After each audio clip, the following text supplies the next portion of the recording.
Have a nice day everyone. Isa na namang mapagpalang araw sa lahat. At sa araw na ito, subukan na naman natin na humingi ng biyaya sa inang dagat. At kasama ko pa rin ang aking dive buddy na si Bro Jake Rianyo. At kung sakali kung bago ka pa lang sa channel na to, huwag kalimutang mag-subscribe, like, at click the notification bell para maging update kayo sa mga bagong adventures natin. Salamat po.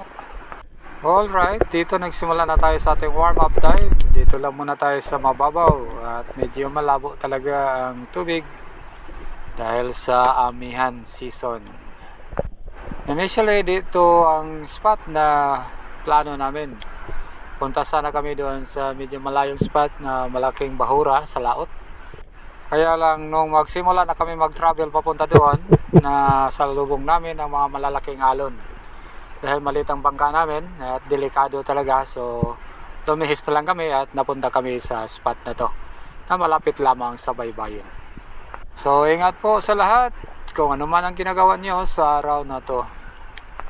So dito makikita natin ang maraming wheat fish at kanina suminyas si Bro Jake sa akin na ay malalaking mga isda na nasa lubong niya, kaya lang medyo malakot ang mga ito at hindi siya nakaporma.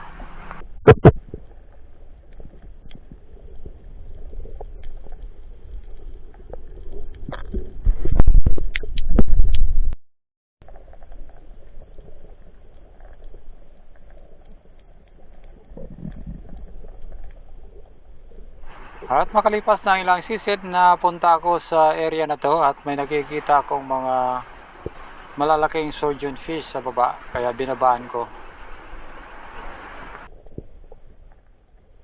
Sa tagal ko na sa pamamana, napapansin ko na kapag malabo ang dagat, medyo mailap ang mga isda.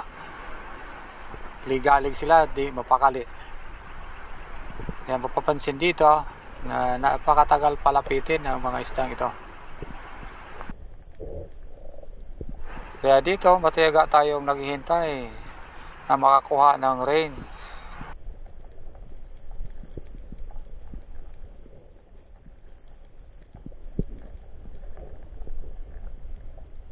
At dito sinubukan natin malay ng maayos ang ating pana sa ating target.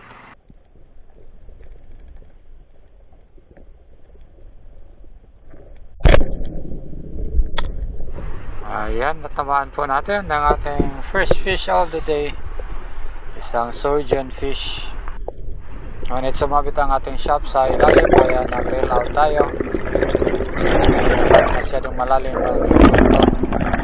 Kalipas ng ilang sandali, nahila din natin pataas ang ating isda na huli. Yan po ang ating first fish of the day. Isang surgeon fish. Nang di pa matamaan, no? Makalipas ng ilang oras, lumipat kami ng spot at dito kami napunta sa mababaw na bahagi. Medyo malapit lang to sa unang spot namin, kaya lang malakas ang agos, kaya dito man lang kami sa mababaw. At karaniwan sa mga nahuhuli namin dati, dito lang sa mababaw na area. At dito sa trap kong ito ay may nakikita akong mga long-nosed emperor o dogso, kaya minabuti ko na makakuha ng magandang range sa isa sa mga ito na medyo malaki.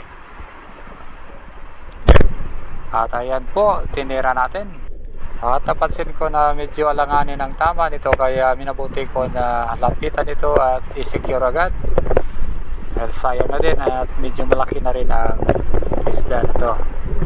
So ito po ang ating pangalawang huli, ang isang long-nosed emperor o tawag sa lokal dito ay dugso.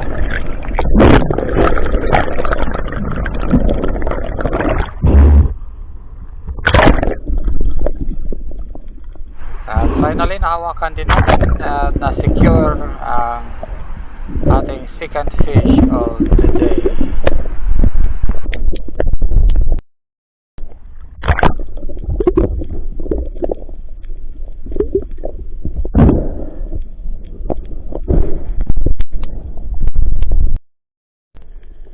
Sa isa sa mga sumunod na drop ko, ito may nakita akong isang malaking sea turtle o pawikan.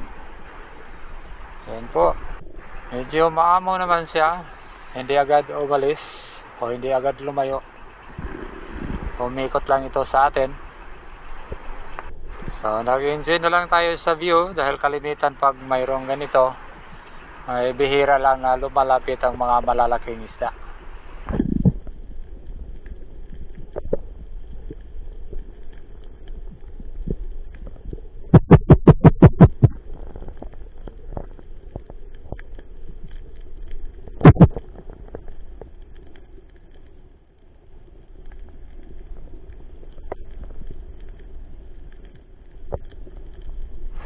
At pagkatapos ng ilang mga sisid, nakita ko si Bro Jake na umangat na sa bangka at suminyas na uwi na kami. Kaya ito, umangat ako at ito yung mga huli ko. 3 piraso lang ang huli ko. Si Bro Jake naman ay nakaharvest sa doon sa pababang uwi. So ayan, uwi na po. At dahil maalon, so inagahan na namin ang uwi. Yan ang huli ko mga lods. Isang malot na bluefin trevally, isang surgeon at isang long nose emperor. Best kay Bro Jake. Daga, puro ilak na ito. Ilak na. Lalaki ng mga ilak. Madami. Dami pala sila doon bro. Dami, kawan doon. Kawan doon. Nakadali. So may bluefin trevally ako at bye. Ay. Long nose. And that's all for today. Thank you so much for watching. This is Silent Hunter Forest 269. Please do not forget to subscribe to this Spear Fishing channel.